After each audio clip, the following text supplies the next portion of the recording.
పశ్చిమ గోదావరి జిల్లా పాలకొల్లులో చిన్న కూరగాయల మార్కెట్ ప్రాంగణంలో భూసమేత శ్రీ వెంకటేశ్వర స్వామి ఆలయ నూతన ధర్మకర్తల మండలి ప్రమాణ స్వీకారోత్సవం ఘనంగా జరిగింది. ఈ కార్యక్రమానికి మంత్రి నిమ్మల రామానాయుడు ముఖ్య అతిథిగా హాజరై నూతన ధర్మకర్తలకు శుభాకాంక్షలు తెలియజేశారు. ఆలయ అభివృద్ధికి ధర్మకర్తల మండలి సమిష్టిగా కృషి చేయాలని, వైసీపీ ప్రభుత్వ హయాంలో పాలకొల్లులో అభివృద్ధి పూర్తిగా కుంటుపడిందని విమర్శించారు.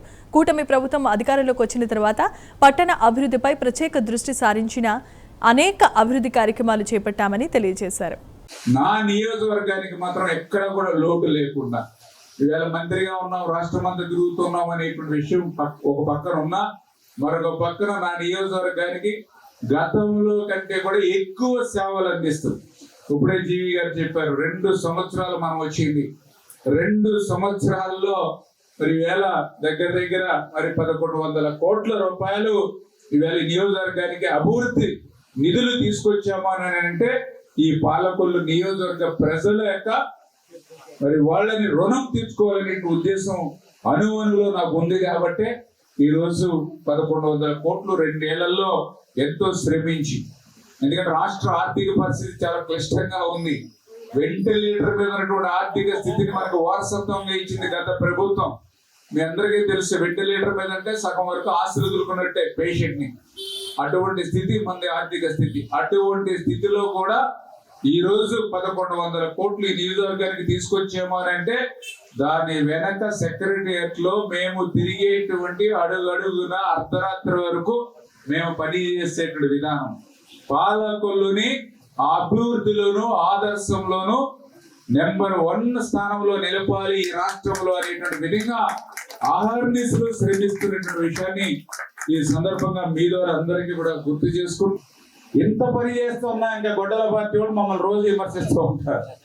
దాన్ని మీరు కూడా తిప్పుకొట్టవలసిన పరిస్థితి ఉంది. మేము చెప్పినప్పుడు మాకు తప్పట్లు కొట్టి, వాళ్ళు వచ్చినప్పుడు వాళ్ళకి తప్పట్లు కొట్టడం కదా. అర్థమైందా? మంచి చేసినోడు తప్పట్లు కొట్టండి, చెడ్డ చేసిన వాడికి ఇంక ఏ దెబ్బ కొట్టాలో మీరే చూసుకోవాలి. చీకొట్ట మీరు కూడా ఏం చేస్తారు, మనకెందుకు వచ్చిందని ఇటో నమస్కారం అటో నమస్కారం పెడతా ఉంటారు. అది మంచి పద్ధతి కాదు. దానివల్ల నష్టం జరుగుతుంది. చెప్పాలి క్లియర్ గా.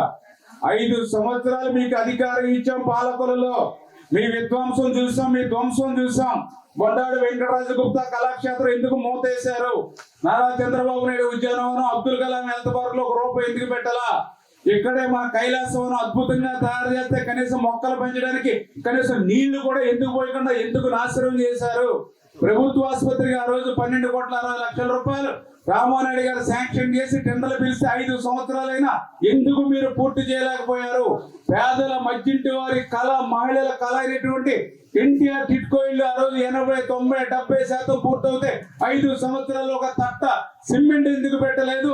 ఒక ఐరన్ మొక్క ఎందుకు పెట్టాలో? ₹1 ఎందుకు ఖర్చు పెట్టకపోతే ఖర్చు పెట్టకపోయారు. మా ఇంటి మీద 3,65,000 రూపాయల రుణం మీరు ఎందుకు తీసుకున్నారు? ఇట్లా చెప్పాలంటే ఎన్నో ప్రశ్నలు ఉన్నాయి. ఇప్పుడే చెప్పాను, దమాయిపర్తి డ్రైన్ ఆ రోజు 14-19లో దమాయిపర్తి డ్రైన్ కోసం గాంధీ బొమ్మల సెంటర్ లో బట్టలు ఇప్పుకుని అక్కడ ఆ రోజు ధర్నా చేశారు. మరి నీకే అధికారం వచ్చింది కదా, 5 సంవత్సరాలు ఎందుకు పూర్తి చేయాల?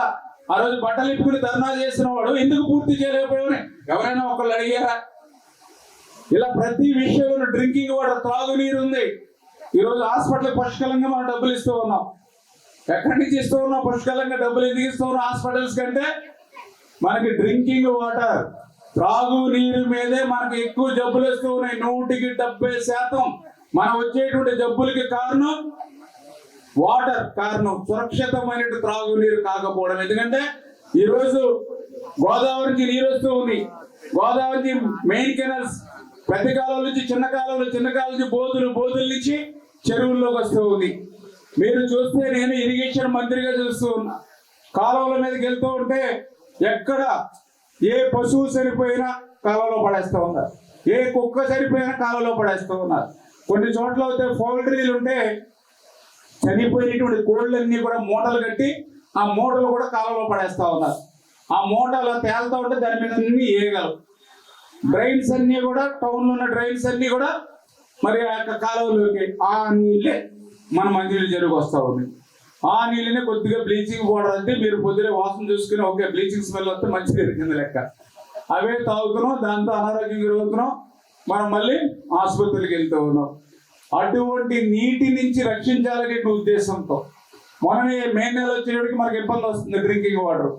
ఎందుకంటే 12 నెలలు వచ్చే వాటర్ లేదు మనకి. కాలువలు కడితే నీళ్ళు లేవు. ఎందుకంటే 20 ఎకరాలే ఉంది మనకు మంచినీళ్ళు చెరువు. జనాభా పెరిగింది. ఎప్పుడో 50-70 సంవత్సరాల క్రితం ఉన్నటువంటి చెరువు ఇప్పుడు ఉంది. జనాభా పెరిగింది కానీ చెరువు పెరగాల.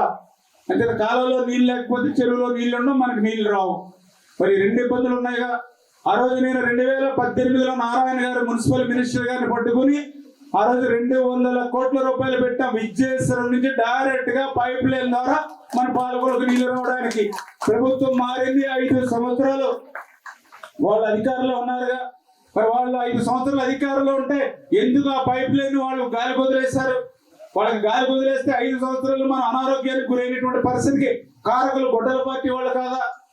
మళ్ళీ ఈ రోజు మన అధికారంలోకి వచ్చాం మీ ఆశీర్వాదంతో. మళ్ళీ రద్దు అయిపోయినటువంటి పథకాలు నారాయణ గారిని తీసుకొచ్చి మళ్ళీ దాన్ని పునరుద్ధరించి ఇప్పుడు మళ్ళీ ఆ పనులు జరుగుతున్నాయి. ఆల్రెడీ పైప్ లైన్స్ రాజమండ్రి చేసుకుంటూ వస్తూ ఉన్నాం. ఆ తొందరలోనే ఒక సంవత్సరంన్నరలో పూర్తి అవుతే మనకి సురక్షితమైనటువంటి నీరు, మనకి పొల్యూషన్ లేనటువంటి నీరు మన మంచినీళ్ళ చెరువుకి చేరుతూ ఉంది. దాంతో మన ఆరోగ్యం కొంతలో కొంతైనా కుదుటపడుతుంది. ఈవేళ నేను చూస్తున్నా బసవతారకం హాస్పిటల్కి నాకు రోజు 5-6 వస్తారు లెటర్ల కోసం. అంటే ఈవేళ క్యాన్సర్స్ కూడా బాగా పెరిగిపోయాయి. 1 వాటర్ పొల్యూషన్, 2 మనం తినేటువంటి ఫుడ్.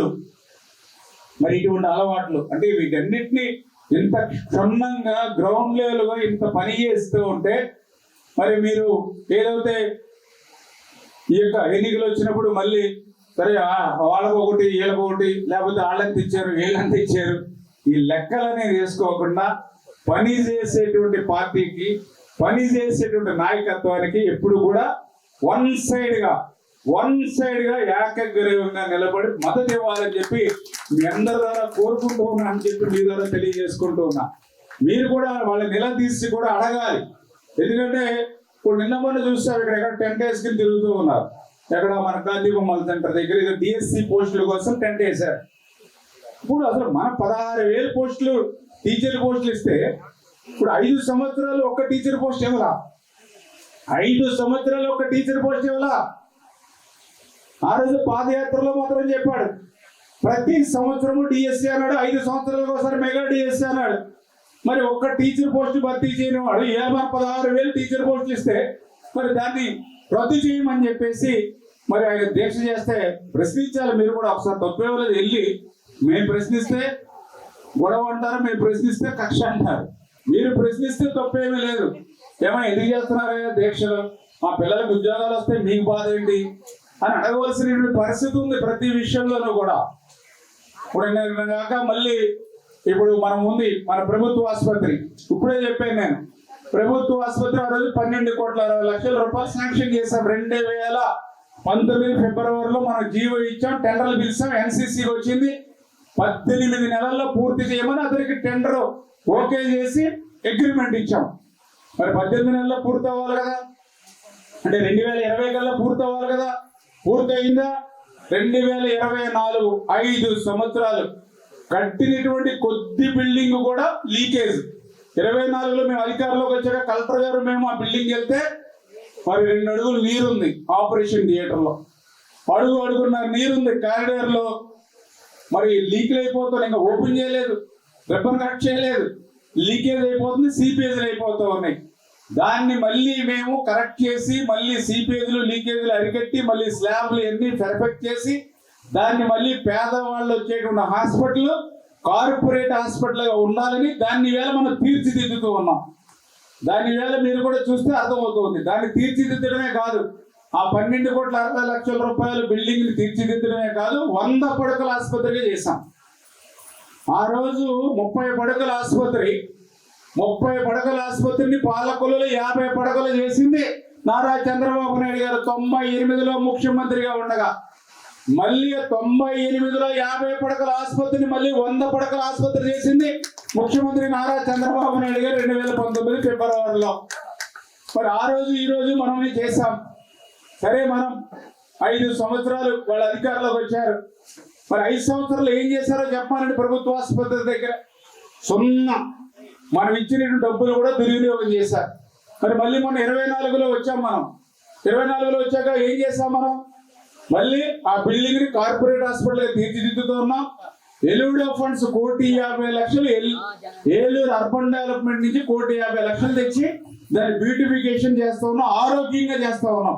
అంటే హాస్పిటల్ అంటే మందుల వాసన వచ్చి అరే ఏంట్రా ముక్కు భరించలేకపోతున్నాం అనేటువంటి రాకుండా అక్కడ కూడా గ్రీనరీ పెంచి పార్కుల మాదిరిగా అక్కడికి వస్తే అట్మాస్ఫియర్. ఇప్పుడు మీరు హాస్పిటల్కి వెళ్తే ఇంటికి వెళ్ళిపోవాలంటారు. ఎందుకంటే ఇంటి దగ్గర అంటే ప్రశాంతంగా ఉంటుంది. ఇక్కడ అనేటప్పటికి అందరూ పేషెంట్స్, వాసన, స్మెల్ ఇవన్నీ ఉంటాయి. అట్లా కాకుండా ఒక కార్పొరేట్ హాస్పిటల్, ఒక కార్పొరేట్ హోటల్కి వెళ్తే ఎట్లా ఉంటుందో ఆ మాదిరిగా ఉండాలని 1,50,00,000 తెచ్చి ఇప్పుడు పనులు చేస్తా ఉన్నాం బ్యూటిఫికేషన్. అది కాకుండా అక్కడ కాంపౌండ్ వాళ్ళు లేదు, పార్టీ కాంపౌండ్ వాళ్ళు పడిపోతే పందులు వచ్చి, పశువులు వచ్చి మరి మొత్తం వీరవ్యవహారం చేస్తే 5 సంవత్సరాల్లో కనీసం ఫెన్సింగ్ కూడా వేయాల. మళ్ళీ మనం వచ్చి మొన్న టెంపరీగా ఫెన్సింగ్ వేసి ఇప్పుడు మళ్ళీ 1,80,00,000 శాంక్షన్ చేసాం. మళ్ళీ వేళ కాంపౌండ్ వాళ్ళకి తొందరలోనే ఆ పనులు కూడా మొదలు పెడతాం. అక్కడ డ్రైనేజీ బయటికి వెళ్ళడానికి లేదంటే 80,00,000 నా ఇరిగేషన్ లో పెట్టి ఇప్పుడు డ్రైనేజీ కడతా ఉన్నాం అక్కడ. మళ్ళీ డయాలసిస్ కేంద్రం ₹1,00,00,000 పెట్టి ఇచ్చినటువంటి మాట నిలబెట్టుకుని డయాలసిస్ కేంద్రం పెట్టాను. ₹1,00,00,000 పెట్టి మన అధికారులకు వచ్చిన 6 నెలల్లోనే. ఎందుకంటే డయాలసిస్ కంటే మీరు తాడేపల్లిగూడెం, ఏలూరు, అమలాపురం రాత్రులు వస్తుంది 3ంటికి 4ంటికి అక్కడ డేట్ టైం ఇస్తూ ఉన్నారు మీకు. అటువంటి డయాలసిస్ కేంద్రం పెట్టాం. అదేవిధంగా 1,50,00,000 పెట్టి సిఎస్ఆర్ ఫండ్స్ ద్వారా ఆ ఎక్విప్మెంట్, ఆపరేషన్ థియేటర్లు కావాల్సిన ఎక్విప్మెంట్ వాళ్ళకి అందించడం జరిగింది. అదేవిధంగా ₹30,00,000 పెట్టి అదేవిధంగా అక్కడ హోమియో హాస్పిటల్ కూడా అక్కడ ఒకటి నిర్మాణం చేసాం. అంటే నేను అడుగుతూ ఉన్నా, ఈరోజు ఈ 2 ఏళ్లలోనే ఏం చేసాం? మనం ₹12,60,00,000 నిర్మాణం చేయవలసిన బిల్డింగ్ లీకేజీలు, సీపేజీలు ఉంటే దాన్ని వేళ కార్పొరేట్ హాస్పిటల్ గా తీర్చిదిద్దాం. అదేవిధంగా 1,80,00,000 పెట్టి కాంపౌండ్ వాళ్ళు తెచ్చాం. 1,50,00,000 పెట్టి సుందరీకరణ, ఆరోగ్యకరంగా అక్కడ పార్కులు నిర్మాణం చేస్తూ ఉన్నాం. ₹80,00,000 పెట్టి సిసి డ్రైన్ నిర్మాణం చేసాం. ₹40,00,000 మున్సిపల్ ఫండ్ పెట్టి సిమెంట్ రోడ్ వేసాం. ₹1,00,00,000 పెట్టి డయాలసిస్ కేంద్రం పెట్టాం. ఇది 2 ఏళ్లలో నేను చేసింది. మనం 5 ఏళ్ళలో మొద్దు నిద్రపోయి ఇలా ప్రభుత్వ ఆసుపత్రి దగ్గరికి వెళ్ళి ఒక 50 మంది గొడ్డల పార్టీ నాయకుల్ని వేసుకెళ్ళి మాట్లాడితే మా ప్రెస్ వాళ్ళు కూడా తిరగే ఇట్లా వీళ్ళు కూడా అక్కడో తప్పడం, ఇక్కడో తప్పడం, అక్కడో కొట్టం, ఎక్కడో కొట్టం. ప్రెస్ వాళ్ళు కూడా మాట్లాడాలి. మీ 5 గొట్టం పెట్టిన ప్రతి ఒక్కళ్ళు మాట్లాడాలి.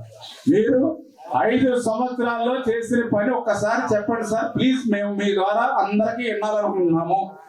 5 సంవత్సరాల్లో మీరు చేసిన పని మేము వినాలనుకుంటున్నాం. మీరు 30 మంది 40 మంది వెళ్ళారు. ఆ గొట్టాలు పెట్టడానికి ప్లేస్ కూడా సరిపోదు. 30 మంది 40 మంది వెళ్ళారు. మీరు ఒక్కడు మీ 5 సంవత్సరాలు 19-24 5 సంవత్సరాల్లో ఇదిగో ఈ హాస్పిటల్కి గ్రాంట్ తెచ్చి పని చేసామని చెప్పానండి. ఒక్క పని సింపుల్. నేను ఈ 2 నెలలు ఇన్ని పనులు చెప్పాను. మరి మీరు ఎందుకు అడగరు? మీరు కూడా ప్రెస్ అవేర్నెస్ ఉంటుంది, ఎడ్యుకేషన్ ఉంది. మీ ద్వారా సమాజానికి ఒక మెసేజ్ పోవాలి. ఎందుకు మీకేం మొగమాటం? ఎవరైనా మీకు ఏమైనా ఇళ్ల స్థలాలు ఇచ్చారా? 5 సంవత్సరాలు మా అప్పలరాజు గారు కూడా తిరిగారు ఆర్డీఓనట్టుగా. అక్కడ ఏదో రిజర్వ్ సైడ్ కొడదామని పని వల్ల రిజర్వ్ సైడ్ ని రాయించుకుందామని ట్రై చేశారు. పని వల్ల దానికి డబ్బులు కూడా ఖర్చు పెట్టినట్టున్నారు. వచ్చినాయి రాలా తెలియదు. అన్ని తెలుసు, ఎమ్మెల్యే ఏం తెలియదు, డాక్టర్లు అన్ని చూస్తూ ఉంటారు పని వల్ల. కానీ మీకు ఇచ్చే సైట్లు లేదు. ఒక్కొక్కటి 15 లక్షల రూపాయల సైట్లు వేళ ఆంధ్రప్రదేశ్ రాష్ట్రంలో ఎక్కడైనా జర్నలిస్ట్ ఇచ్చామంటే ఓన్లీ 1 పాలకొల్లు. మరి ఇట్లా అన్ని వర్గాలకి చూస్తూ ఉంటాయి. నేను ఇచ్చానని చెప్పి నా తరపు మాట్లాడమంటలా. పాలకొల్లు బాధ్యతాయుతమైనటువంటి జర్నలిస్టుల్లో ఉన్నటువంటి మీరు అడగండి, తప్పే ఉంది. మీకు స్వేచ్ఛ అడగండి. 5 సంవత్సరాలు ఏం పని చేశారో సార్ చెప్పండి సార్ అనండి. సింపుల్.